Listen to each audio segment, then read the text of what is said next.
Bismillahirrahmanirrahim. Assalamualaikum warahmatullahi wabarakatuh.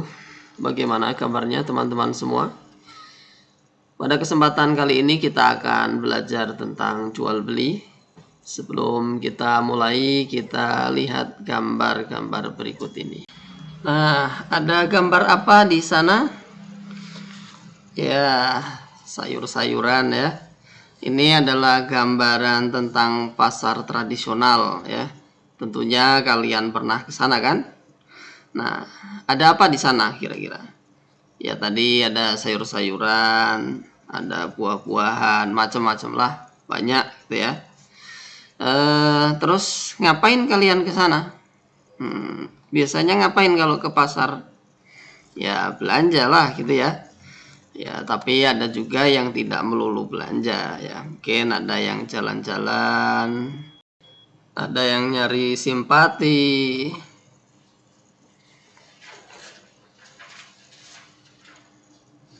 ada yang nyari perhatian, ya kan? Ada yang nyari muka, bahkan ada yang nyari keributan, gitu kan ya? Ditanya pedagangnya, nyari apa dek? Nyari keributan. Nah, sudah tahu kan gambaran pasar tradisional? Nah, di sana pusat berkumpulnya penjual dan pembeli. Lalu bagaimana ketentuan jual beli dalam agama Islam? Nah, kita akan bahas berikut ini. Bismillahirrahmanirrahim. Kita mulai pembahasannya ya. Dari pengertian syarat dan rukun dan jual beli yang terlarang. Pembahasan pertama yaitu definisi dari jual beli. Apa itu jual beli? Ya. Menurut bahasa berasal dari kata ba'a yabi'u bai'an, yang artinya tukar menukar sesuatu dengan sesuatu. Sebenarnya dari kata ba'a itu menjual ya, aslinya menjual. Tidak ada arti dari belinya gitu, tapi ya apa-apa, diistilahkan seperti itu. Nah, menurut istilah yaitu adalah suatu transaksi tukar menukar barang atau harta yang mengakibatkan pemindahan hak milik sesuai dengan syarat dan rukun tertentu. Jadi transaksi ya, menukar barang dengan harta atau tukar barang dengan atau uang dengan barang seperti itu. Atau dengan kata lain menukar barang dengan barang atau barang dengan uang ya. Dengan jalan melepaskan hak kepada pihak lain. Nah, jadi kita ngasih uang, nanti barangnya dikasihin ke kita. Jadi barang itu yang dulunya milik dia, sekarang jadi milik saya. Nah, uang saya kasihkan dia gitu. Atas dasar saling merelakan. Nah, ini yang jadi prinsip dalam jual beli, yaitu adalah antarodin, saling ridho ya. Harus saling ridho.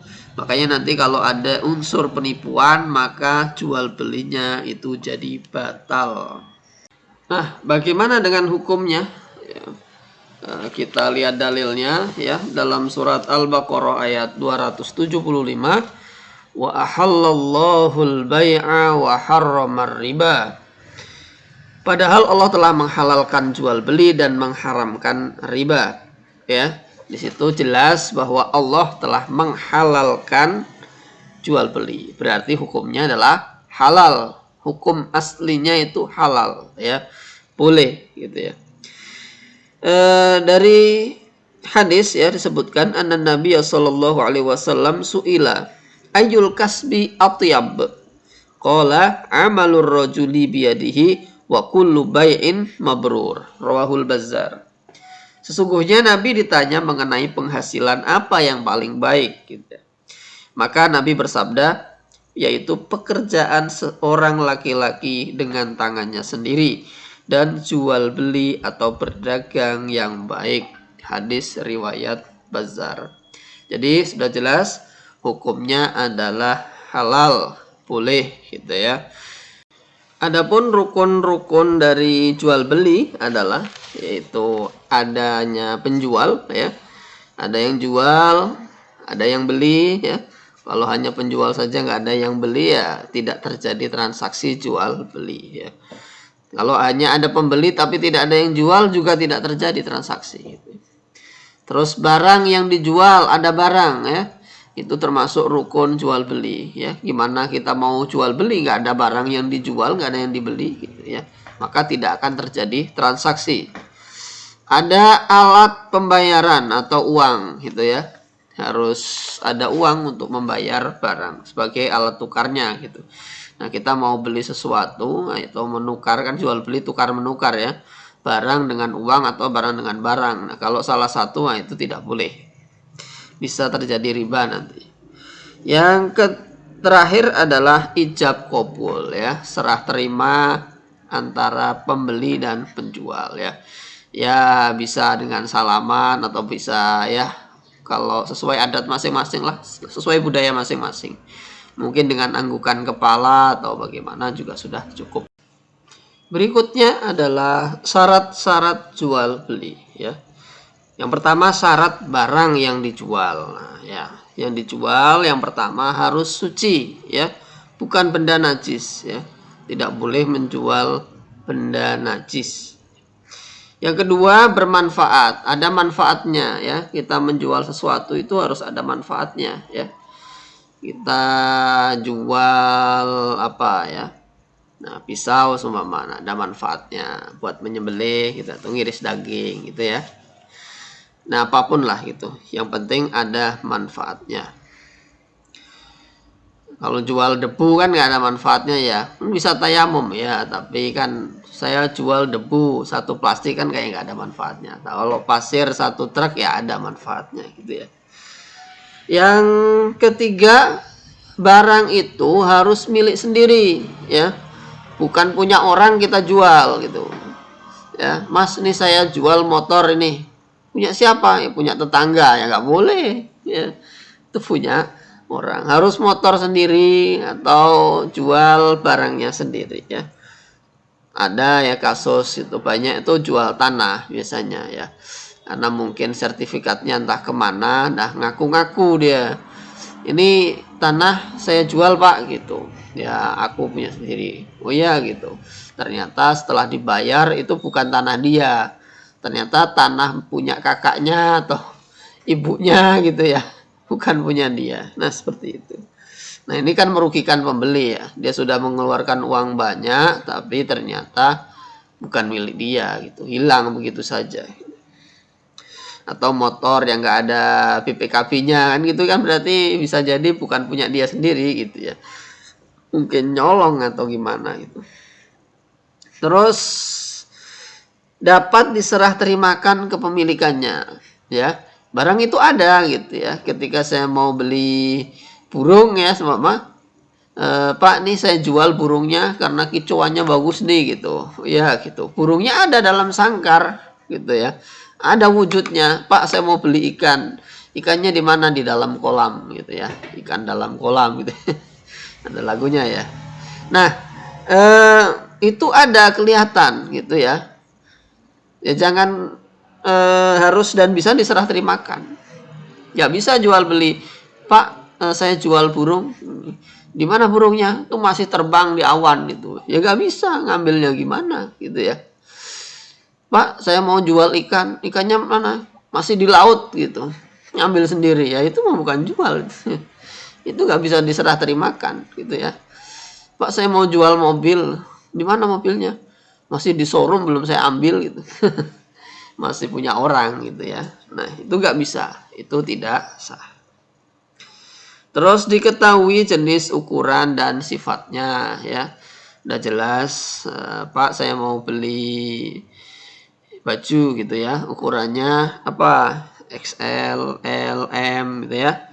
Udah jelas kainnya apa gitu kan, kainnya Toyobo atau drill atau apa gitu ya, atau katun. Nah, ukurannya berapa, atau ukurannya tadi ya udah. Nah sifatnya atau mungkin warnanya dan lain sebagainya itu sudah jelas.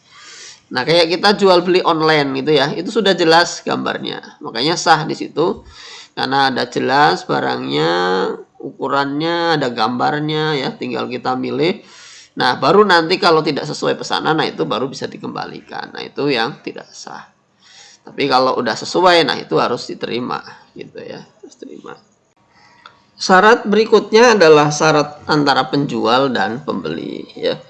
Keduanya harus berakal, ya kan? Nggak bisa kita transaksi dengan orang yang tidak berakal, ya. Entah pembelinya atau penjualnya itu salah satu ada yang gila, ya nggak bisa. Batal itu, hukumnya batal, gitu ya. Yang kedua harus kemauan sendiri, ya. Ya nggak bisa kita dipaksa-paksa. Pokoknya kamu udah punya uang banyak nih ya, pokoknya harus beli mobil gitu. Dipaksa-paksa ya nggak bisa gitu. Atau mungkin petugas showroomnya maksa-maksa kita untuk beli, Bapak harus beli ini gitu. Bapak harus beli, nggak bisa. Harus atas kemauan sendiri. Dan kembali ke prinsip jual beli adalah antarodin, saling ridho, ya. Harus saling ridho. Berikutnya balik. Nah, balik ini mungkin mumayyiz lah ya, bisa membedakan gitu. Kan kalau nunggu balik itu nanti anak kecil nggak bisa jajan gitu ya. Intinya dia bisa membedakan lah mana, atau sudah tahu itu uang gitu buat beli jajan gitu ya. Atau bisa membedakan jajan ini bermanfaat buat dia atau tidak gitu, berbahaya buat dia atau tidak gitu ya.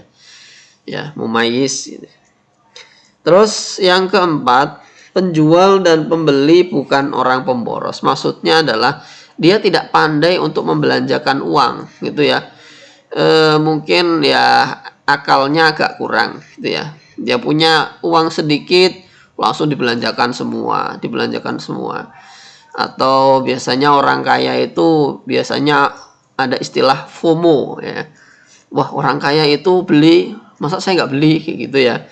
Dulu waktu ada NSF atau apa tuh yang foto itu harganya sampai miliaran, fotonya siapa itu ya.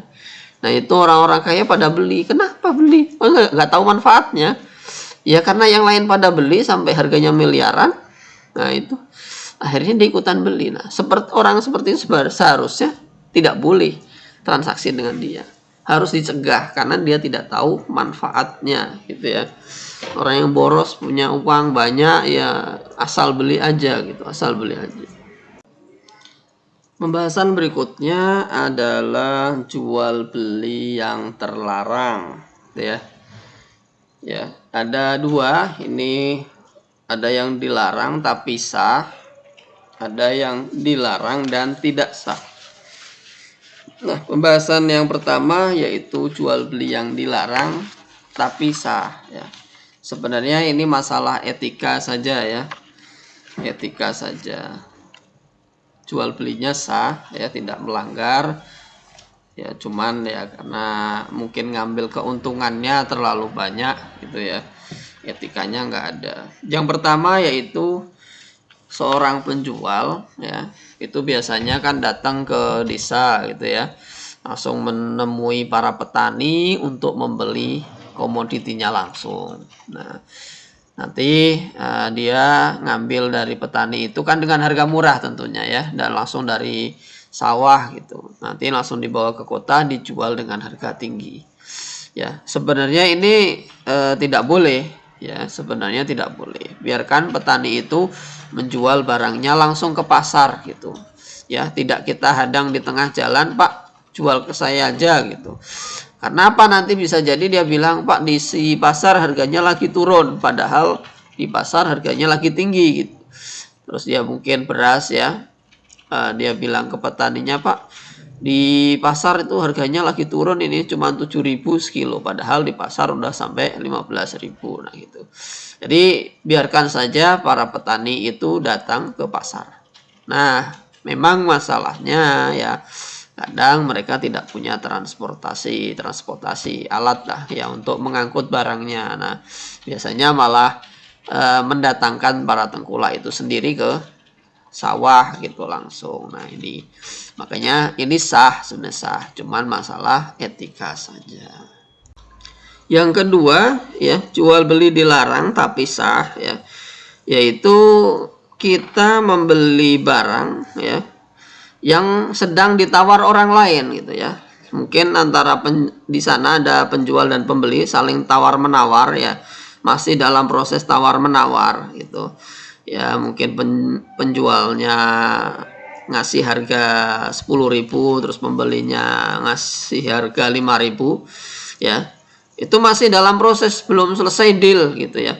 Nah, kita datang ke situ untuk nyela, Pak saya berani dengan harga 8.000 gitu. Nggak boleh gitu ya. Biar transaksinya selesai dulu baru kita masuk. Kalau mereka nggak jadi, ya baru kita masuk untuk beli barangnya.